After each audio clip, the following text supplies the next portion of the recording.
So as far as today's episode goes, we'll get back into that per Dakota's request. We're going to cover a couple of different things like we always do. We're going to share a PKIG value, and I like this one. Yes. We're going to then kind of get into the what to do when. We've discussed this in my favorite new segment. Yes. My favorite new segment. Then we're going to get into a little leadership lesson. You may be able to see Dakota brought a book in for this because it's going to be kind of dramatic foreshadowing as to what we're going to talk about.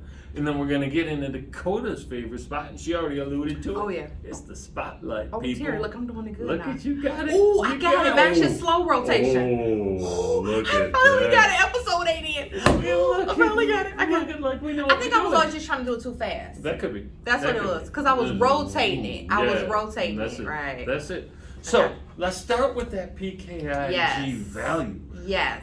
And the value is pretty straightforward. I think it's very straightforward, and I think that it's very important in any industry that you're in if you are dealing with people. Yes. Yes. If you've got customers or clients, yes, they want to feel this from you. Yes. The PKIG value is confidence. I think when you're speaking to people, you need to believe what you're saying to people. You know, you have to believe it, because when you speak it to other people, you put passion behind it, you putting facts behind it, you putting confidence behind it. You want people to feel that, like, when you allude confidence, it brings the other person security, is what they really looking for. So I just think that that's very important, and that's something, confidence to me personally, is something that can grow over time. It's not, everybody not confident. It's just not. Depending upon your past, your childhood, your environment, your background, where were you before? Especially if you've always been told you cannot do something, and then now you're being required to do it, that it's a requirement. That's going to take a little bit of time. And everybody's confidence level is at different, areas. At different levels, rather. So, Terry, where would you say my confidence level is? I think if we had a roof on this place, Dakota's confidence would be on the other side of that roof, like straight through the top, people. But you know what? I bet if we were able to rewind time and catch up with Dakota 13 years ago when she started in the insurance industry, exactly, I bet that her confidence, maybe as a person, as a human being, as someone that's doing good work, I bet it was still high. Right. But I bet in terms of insurance, it was a little bit lower.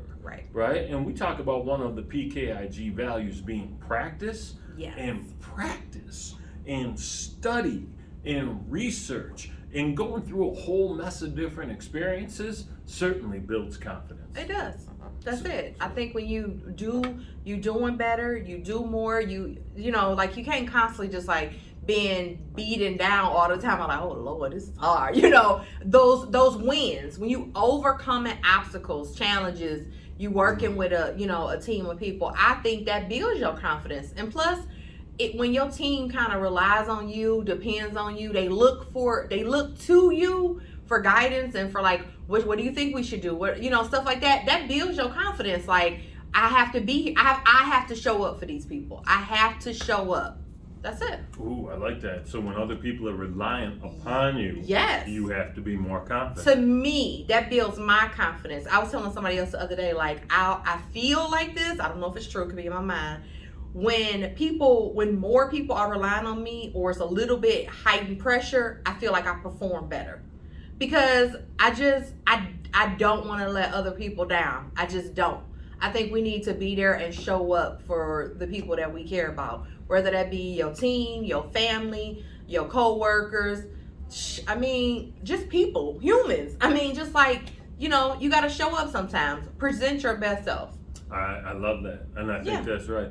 They talk about sales as a transference of emotion. Ooh. And the best way to transfer those emotions in a positive way that people are going to feel secure, like you said, is by displaying that confidence. Oh, that's so funny. You said it's a transfer. Oh, that's why people always say what they say. I always make them feel so good when I talk to them. Yeah. I do. I always try to make people feel good unless they did something real idiotish. And then I'd be like, no, you didn't. But other than that, no, I do. I try to. Yeah, it is. It is. It's like, it's very, sales is very emotional. And I would say that I am very logically emotional, if that makes sense. Well, one of the lines also along those lines is people buy emotionally, yes, but we sell intellectually. Yes. So that's why there's such a disconnect. But if you could figure out how to sell to those emotions, and you can be logical in doing so, you'll be far more successful in your sales efforts. Yeah. So good. very cool. Terry, you're not about to get out of this. Terry, where's your confidence level? You see how you try to do that, y'all? Terry, see how I did it? Because Terry do things. Let me tell you what Terry do. Terry make these jokes about himself, and I'd be like, Terry, stop making these jokes about yourself. These things are not true, Terry. Terry, these things are not true. These things are not true. These things are not true. You know what? In all sincerity, yes, I have never had a confidence issue. Okay. I have an issue in other areas of self-worth and self-esteem, but confidence, please. I don't think so either. It don't matter what room I'm in. I already own that room before I walk in. Terry own the room. So that's one of the things I'm working on in 2023 is to start seeing myself the same way everybody else sees me. What do you think of that?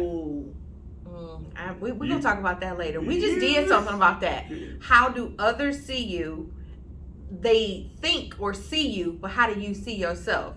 These two things actually should be in alignment. They should. If you are being authentic. They should be. They should be. We talked about that in season 1. We did. Jahari's window. Yes, remember we talked did. About that? We did. That's it. Terry always go back. I tell you, he remember everything. I got. Well, we work together on putting the show together, but I get to watch it one extra time. Oh, he watch it again after we do it. Oh, that's how he learned after the show. Right. Me, I just move on. You're over it. I'm confident. It was good. Done. It was good. It was the berries, as my grandmother would say. Exactly. All right. So we. Obviously, we confident enough to sit here and talk to you all about all of this. Exactly, so we good. That takes something right there. That takes something. I love it. All right, so segment 2. Terry's favorite part. What to do when? And we got a hot one today. Yes. We got a hot one today. What are you gonna do when y'all decide to tie the knot when you get married? Exactly. I like that. Our clients think we magically know that they done met somebody, right? They start dating, online. All right now, girl. That's it. They met them. Right? Like, oh, we like her. Yeah. Okay, they dating now, right? Now, see, some people don't do this. Some people don't. Now, I ain't judging nobody. Y'all move in together. Y'all start shacking up. They think we know. That's right. We don't know you move in. We don't know that. Okay, next thing you know, now you propose. Bam! Guess when we know you propose? You call us and tell us, can I put this engagement ring on my homeowner's policy? Who you about to marry? That's kind of when the conversation start. Amy, you've been living there for 2 years. Amy, you look, y'all about to start planning this wedding. You like, who? Amy, who? So that kind of opens the floodgates most of the time. Sometimes it opens the gates when somebody is renting and they go to buy the house with the person they already married. They call us. Oh yeah, me and my wife. Oh, stop, sir. And I am being a little biased. I'm saying the man not telling us. Let me tell you why. Oh no, a woman calling us telling us. Girl, let me tell you about my husband. Like she calling. Trust me, she running to her insurance agent. This man, he gonna have you, ladies. He gonna have you to the last minute. So once we find out you're married, we need to know simple stuff. Who did you marry? What's her name? What's her date of birth? What's her driver's license number? If she's even driving. What does she do for a living? The reason we ask things like about what does she do for a living, that's discount related. People always think we care what your spouse do. We don't really care. We just want to provide the most discounts. What's her highest education? Her highest level of education? That's also discount related. What vehicle is she driving? Is she driving a vehicle you are already insuring? Did she bring her vehicle to your home? Are you co-titled on the vehicle? Stuff like that. We just get into the midst of it. And some people, the very first thing they say, especially when they cohabitating before they get married, well, she don't live here just yet. She's spending the night. Like y'all cousins. She got a drawer, but she don't have a closet. Right. She ain't got no closet. She got a little toothbrush and she's spending the night. Okay, well, while she's spending the night, how many nights she's spending? Is she driving your car while she's spending the night? So we kind of get in specifics like dates, because things like that of when you actually are moving forward to being one legal entity can be important to a carrier. They want to know who are the legal property owners, like who actually owns the home, who actually owns these vehicles. That can be important. And then from there, we dive in and we do the +1. So how about that life insurance? You know, let's check in with your life insurance. You know, let's check in there. So do you guys got any kids together? Oh, you got, oh man, are y'all already started planning college fund? You know, then you just start opening the other avenues of like, what do you collectively have together? Some people get together that used to be business partners. Mm-hmm. I had a couple cases like that. Next thing they know, I'll be like, you know, like you hear the name, you're like, oh, I do know who that is.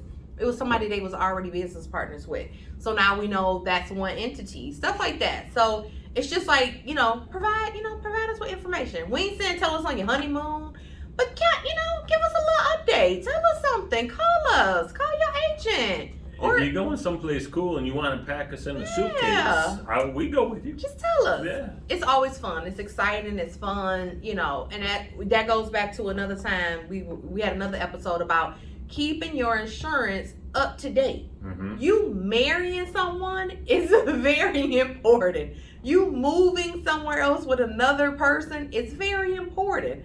So, you know, give us a call. We are not mind readers. And we are so happy for you too.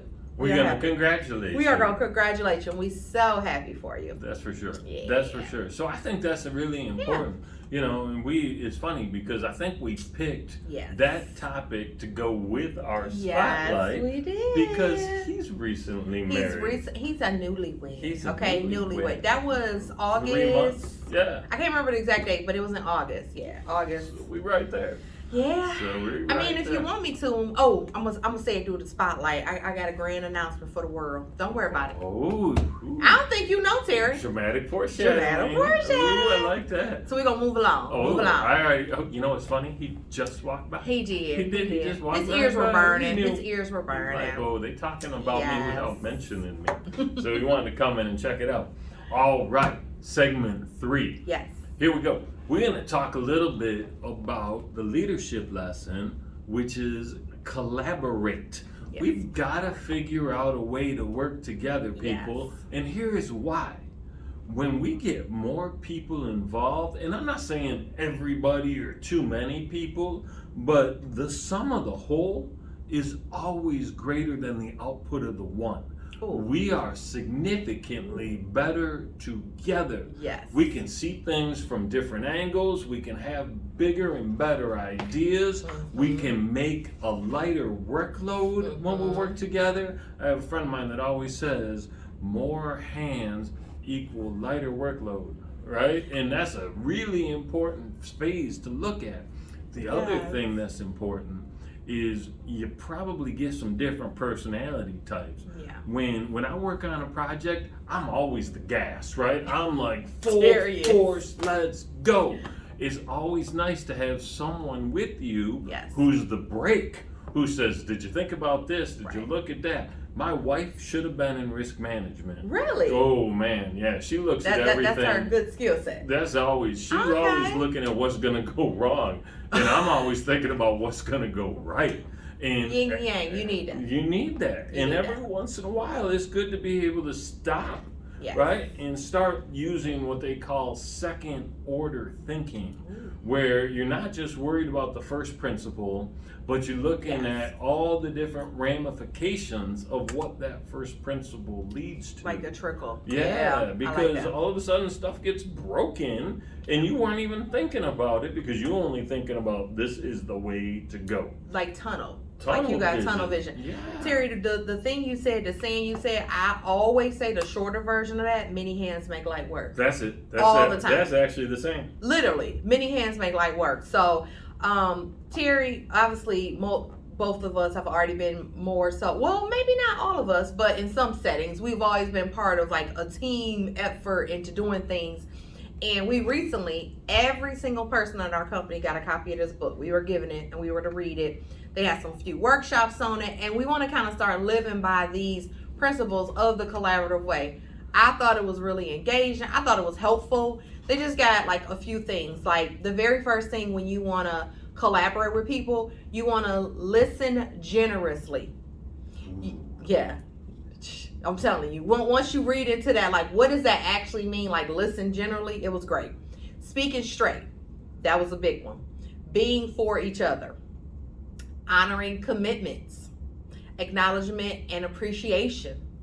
I mean, those few things right there, when you start thinking about the collective, the masses, you have to have some order. And it has to go, and everyone has to get on board with the order. You just have to get on board in order to collaborate with people. You can't have one set of people doing it this way and another set of people doing it this way and think we're going to have the same outcome. That's you right. Cannot. You Can't cannot get good do that. results unless you're on the same page, right? You cannot. We were talking about rowing the boat a couple Exactly. episodes ago, right? That's collaborating. You gotta row in the same direction. You gotta row in the same direction. And the best thing I like about collaborating is that you get a chance to, I call them think pods. I love that. Like me and Terry, I guess sort of kind of we do that to prepare for the show. Sure. Like we just talking out loud. Everything not gonna be right. Everything not gonna be perfect. And plus something I say, he'll piggyback off of it and can make it better. Or Terry always be telling me some stuff I ain't never heard. I'm like, ooh, child. And I'm like, as we talking, sometimes I even go look that up to get more information so I can add value to that. I'm be like, oh, I don't want Terry the only one knowing something. You know what I'm saying? Explain to me. I'm like, yeah. So I think that's good to collaborate. When you collaborate, it's really to make the result better. That's what I see about collaborating. The result is to be better because we coming together. What do you think? I think the number one business book of all time, Mm-hmm. right? The number one personal growth book of all time is called Think and Grow Rich by Napoleon Hill. And Napoleon Hill talks about this concept called the mastermind. And when he talks about the mastermind, he says when one mind joins with a second mind, a third, more powerful mind is created. Making 3 minds? Making 3 minds. Oh, wow. And so the sum of 1 plus 1 is no longer 2, people. The sum of 1 plus 1 ends up being 4 or 5 or 12. Ooh. And so that's another reason why collaboration is so powerful. I'm going to read that book. It was about math. I won't read that book. I'm good at math. It was worth it. I'm getting that book. I'm serious. I'm getting this book. It's a good book. I'm getting it. It's an important book. Okay. It's the number one selling book in that space forever, and it was written like in 1939. We'll do a book report on it. Yeah, we'll do that later. Maybe at the end of the season. We'll see what happens. We'll see. You'll see. Yeah. Our spotlight for this week. How do we say spotlight? Ooh, see, I have to just do it slow. That's all it is. I just have to do it slow. Our spotlight for this week is someone that I personally collaborate with every day. Every day I collaborate with him.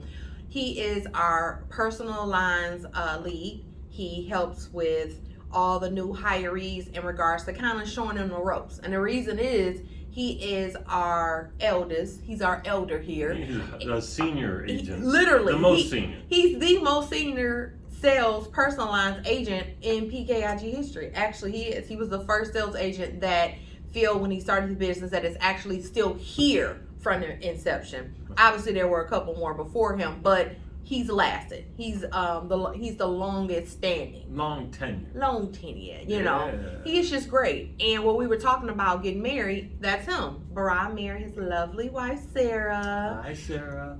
Hey, Sarah. She is a teacher. She's a high school teacher. And you can't believe when you see her, you like, ooh, child, them boys. Okay. So listen, it's great. But not that he's just, I think the reason I brought up his wife and he's just getting married is that he uses like his personal life in his business life. That's how he gets all his referrals. Literally. It's just word of mouth. It's the clients that he served that he used his confidence. He made them feel appreciated. Like he did all the right things that they want to send somebody else to him. And literally, he uses his cell phone. He works after hours. He works on a weekend. He does what needs to be done to get the end result.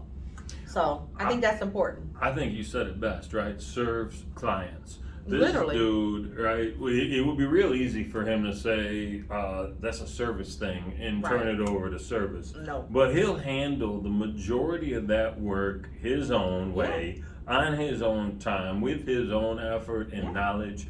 And as a result, he's the most referred for sure. For sure. And he's probably the most recommended, or from a review perspective. He is. We get clients all the time giving him 5 out of 5 or 10 out of 10, depending on which site they're using. And I gotta tell you, he deserves every darn one of them because he works that hard for his people. He genuinely cares. He does. So, Brai Bahoura, hat tip to you. Fantastic. Individual.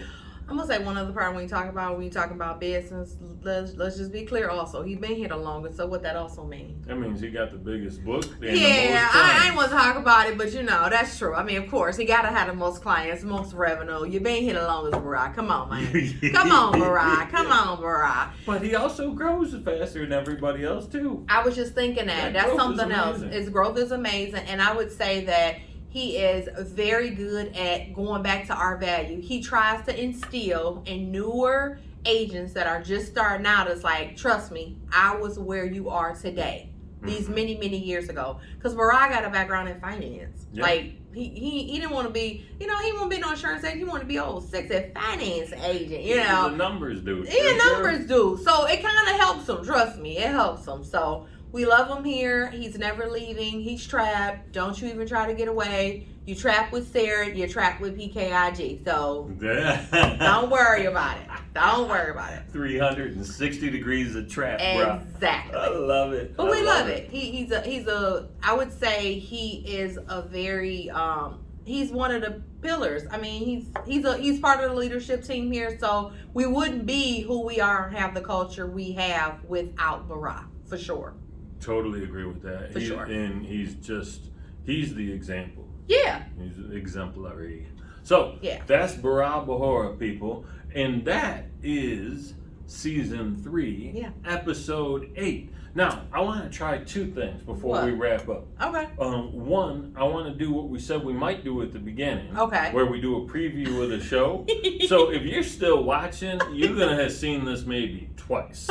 You might have seen this to get you here to watch the show, so don't feel bad about that. And then, because it is the week of Thanksgiving. It is. I want to share something, either a tradition that you have in your household, or just something that you're grateful for in general. Okay. So I don't care which order we do this in. All right. So let's wrap up. Let's do the show. Okay. All right. So, season 3, episode 8 coming next to you. The PKIG value is going to talk about confidence. We're going to tell you what to do when you get married. We're going to talk about collaborating, and we're going to spotlight one of our 10-year senior personal lines agents, Brai Bahoura, up next. That's what's up. That was good. She just swiped it. She did the whole thing. That was good. Terry just sat here and looked pretty, y'all. Y'all see that? Look at Terry. He just looked pretty. I know my place. You know his place. I know my place. Tell me your tradition. Well, Terry, tell me your tradition, or tell me something you're thankful for. He's a very appreciative, grateful person. Sure. So I kind of hear that all the time. Give me a tradition. Give me a tradition. Our tradition at home, right? When we host Thanksgiving, we'll do that for just a small group. My mom, our daughter, my wife, my mom's boyfriend. So it's normally just the 5 of us, maybe a guest. But it's, what are you grateful for? Right? So it's literally this conversation. All right. And so we all go around the table and talk about what we're grateful for. It could be something that happened in the past or what we're looking forward to. And if you're really excellent, you do both. Aww. How about you? Well, our tradition is that our whole family, not just 5 of us, let's say times 10. Yeah. Seriously. We all get together at a family member's home, and over the last 10 years, we've been getting together at one of my aunt's home, and we potluck. So it's that many people there. Trust me, you bring them one thing, but you bring it enough for about 40-ish, 50 people. But it could be anything. It could be drinks. It could be bread. It could be plates. It could be the silverware. It could be ice. It could be the turkey. So we don't try to put too much burden on just the host. We don't want you to feel like it's an inconvenience to have this occasion and have us all gather together. We do that for most of our holidays, actually, because there's so many of us. So we just all get together and we do the same thing. We get in this big circle, even the little kids, and we hold hands. We do our prayer first, and then each person. So you got to kind of shh. And my mama, the grammar police, constantly telling people shut up. So she's shushing people? She shushing people. The shushing police? But we say what we grateful for. And usually our family, if we all together, we grateful for each other. We're grateful for our health. We're grateful for being together, our relationships, and that moving forward and being continuous. Normally I'm grateful for, I feel this way truly all the time. I'm grateful for like every abundance that's coming to me that I can share with other people. That's normally what I'm grateful for. That's amazing. And my family, like literally, I love my family so much. She does. That's true. I do. I love my family so much. Like, I love y'all. What will you bring this year? Oh, I'm bringing 2 things this year because, guess what else happened? Cheyenne had jaw surgery. Oh, yes, she did. So, yes, I'm bringing 2 things that my baby can eat. I'm bringing green beans, because see, my green beans is soft. I don't know how people make them mass soft. So we bringing green beans and we bringing mashed potatoes and gravy. Because if nothing else there is soft enough for my baby to eat, she eating it. She eating that. So I'm bringing soft food. Soft food. I like that. Yeah. We'll have, my wife is bringing green bean casserole to my aunt's house on Thanksgiving.